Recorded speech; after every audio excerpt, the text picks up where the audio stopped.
The author of the short story, My Friend the Machine, cited this weird French cartoon as the inspiration behind his story.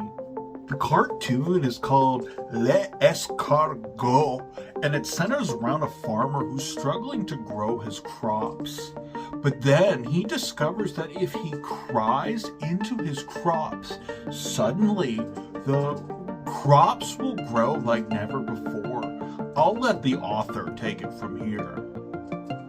Yeah, so then like these snails show up and just eat all of the crops, but they eat so much of them that they actually get huge, dude, like city-sized huge.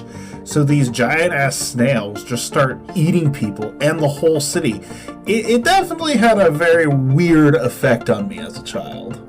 The author goes on to say that the idea of the snails eating the city was truly fascinating, but that there are no real morals or life lessons to learn.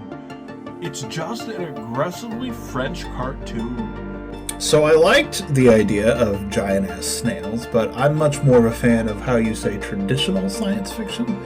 So what if the snails were a machine, and that machine could make anything in the whole world? But in order to make things, it needed to consume other things. I thought that would be an interesting story about human nature and our inability to say no or enough is enough.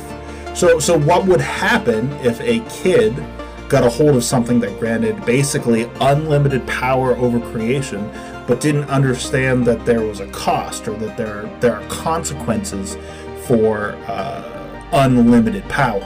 How would that play out? Who would step in and stop my version of these snails? What's my source on this, you may ask me? And the source is me. I'm the source. I watched this French cartoon like 20 years ago, and it's stuck with me ever since, and I can't get it out of my head. But if you want to read my story, it's available on both Amazon Kindle and Barnes & Noble for Nook. And you can check it out in the links down below.